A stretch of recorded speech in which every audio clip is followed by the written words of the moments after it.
Perfect. Not so shiny.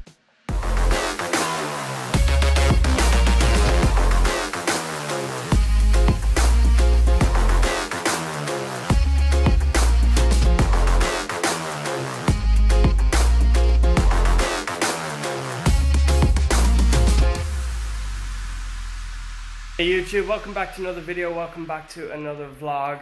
Starting this week just a little late because yesterday I was on set all day of Some Other Woman, so I didn't really have a chance to take my phone out. I didn't even take any photos or videos or anything like that. It was a long day, a lot of sitting around though, but it was cool. I only did 2 scenes, although I did 6 or 7 takes of about each of them. I got up at about 5:30 a.m. well, purely because I had to iron some clothes because I was too lazy to do it the night before, and had to head up to the Kimpton for 7 a.m. I was sitting around there for a while until we actually got to the set. They sort of gave us shuttle rides there to and from. It was in the Grove. It's a new sort of like shopping complex that's opening up here. Still in construction, but they needed the sort of construction look. My scene was, I was initially cast as an employee, but they changed me, as they do like last minute on movie sets. Change everything last minute. They changed me to a client. I was actually walking behind Rick Fox, who's an ex-LA Lakers basketball player. He played with the likes of Shaq and Kobe. Myself and 2 other extras were Rick's client. So the first scene we did, we're just walking behind him. He sort of said his little blurb, looked to us, guys, I'll chat to you in a bit, and then we kind of kept on walking.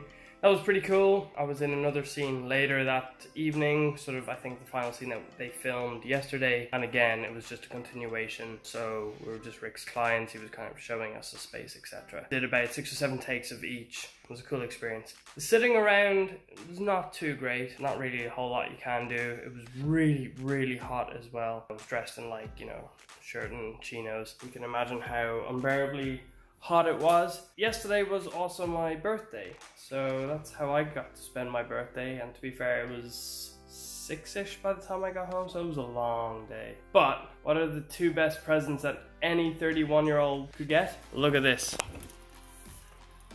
Frozen pint glasses for your beer. Not only beer, you can put whatever you want in this, but there's a sort of a gel in between the sort of inside and outside. There's 2 of them. Put it upside down in the freezer, let it freeze, and then pour your drink in, and apparently keeps it about 15 degrees Fahrenheit cooler than if you had to chill the glass in a fridge. And something that I've been wanting for a long time, a new toolbox. My dinky little toolbox that I first got when I came here. It's just getting fuller and fuller. So I've got to upgrade. Frozen wine glasses and toolboxes that are keeping me happy. And I think Katie and I are going for dinner tonight because obviously I was exhausted yesterday. So yeah, I think we're gonna head to Steak Social later tonight, which should be good. And I think that's it then for the birthday celebrations, I guess. 31, it's not really an attractive age or number. We're here at Simboka and Chicken in Savannah. We've had Simboka out here once before, but we are gonna grab some chicken now. You can see the fire. I don't know if you can see that burning in the window. We're just gonna get ourselves some lunch to go, and we'll probably just go to the blowholes and just relax and have lunch there, just to get out and stretch the legs for a little bit today. And it looks kind of quiet, which is good. Pop in, get our food, and then make our way to the blowholes. Right, so not quite as planned, because as we were coming out here, the heavens just opened and it was torrential rain. We were driving into it, so obviously it was passing behind us. We're here at the blowholes now, and it's obviously just rained here, but it's still very wet. So I think we're gonna eat our lunch inside the car for now. Here's this bag. So actually a very big portion here. Look at that.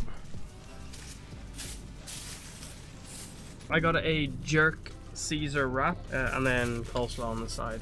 But it looks good. It looks really good. What did you get? Just regular Caesar and carrots.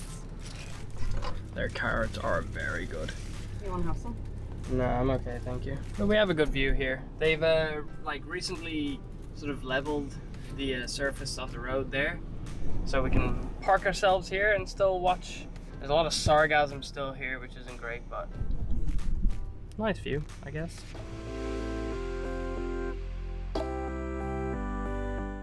It's extremely flat today. Oh, I just missed it one. Ugh. Yeah, super flat. It's normally always windy down here and wavy. Driftwood. Yeah, not great though. But it means I can get extremely close without getting too wet if it does splash up. So let's see how close I can get to this blowhole.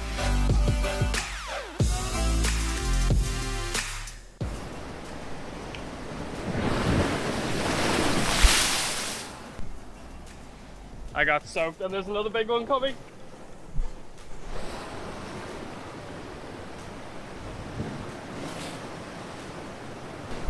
Yeah, I got a little bit wet. The camera's completely dry, so we're good there.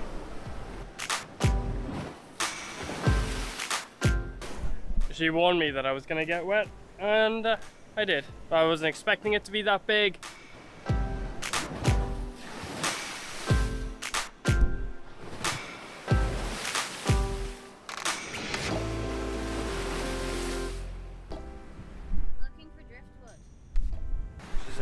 Trying to help me find some driftwood to make some more string art. Actually, what I noticed with the string art is the timber plank that I got got cut. It's awful quality and it's beginning to bow, and because of that the like tension in the string it's losing its tension. It's really annoyed me. I don't know, I think it's just the fact that they're storing it outside. The rain, the humidity, everything like that, it's just warping it completely. I wonder if some of the houses here aren't built properly because all the timber is contorting in different shapes. But I think the best plan of action is to maybe find like a 2x1 or something like that, where I don't have to stick two pieces of wood together, just have like one solid board. And then probably let it sit in the house for a little bit. Oh well, what can you do about it, I suppose. Alright, so we got a bit of driftwood. I'll bring it home, I'll dry it out, try and sand it down or cut it and see what I can achieve with it. But I think it's like the perfect shape, the perfect style that I'm kind of looking for. Again, no idea how it'll actually dry out and if it'll be too soft for the nails to go in, but no harm in just bringing it home and giving it a shot. It's perfect.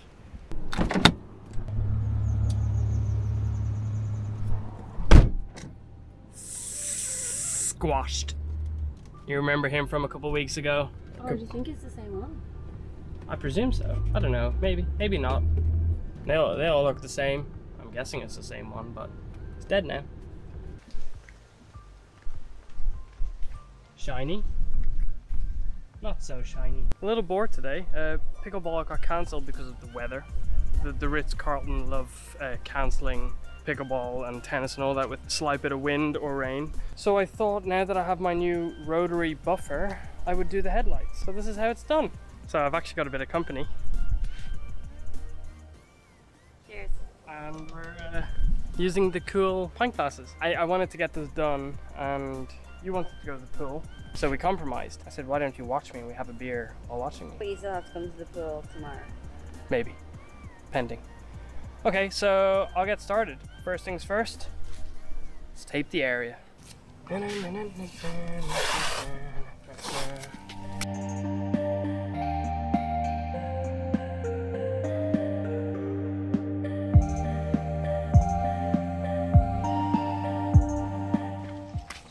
Okay, so now that's all taped up, we are going to wet and dry sandpaper. So we'll start with 400, then move up to 800, then move up to 1000 and then 2000. So we're going in stages. You'll notice after the first 400 and 800, it'll sort of deoxidize. I think that's what happens to the light lenses. So you'll notice the color orangey yellow kind of, and then the 1000 and 2000 will get rid of the deep scratches that the 400 and 800 put on, and then we buff it with the rotary buffer.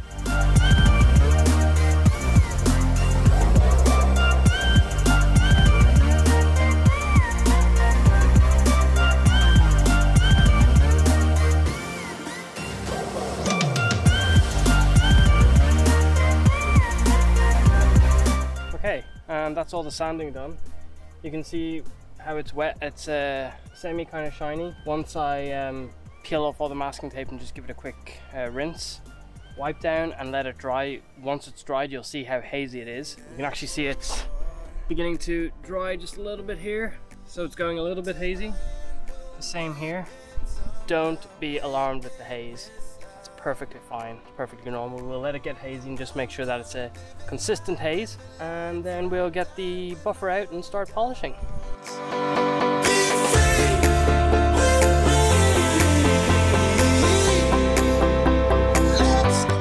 So here you can see a consistent haze. It's exactly what we want.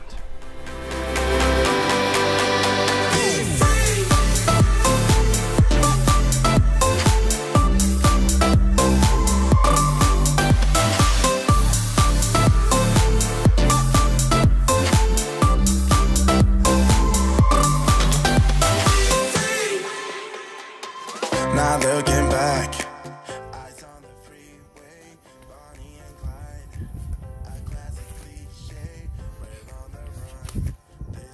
and that's all done. So the Osmo actually, the battery died on the Osmo, so I had to get the phone, but really happy with how this turned out.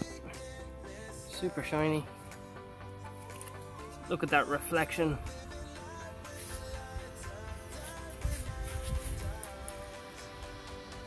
That is great.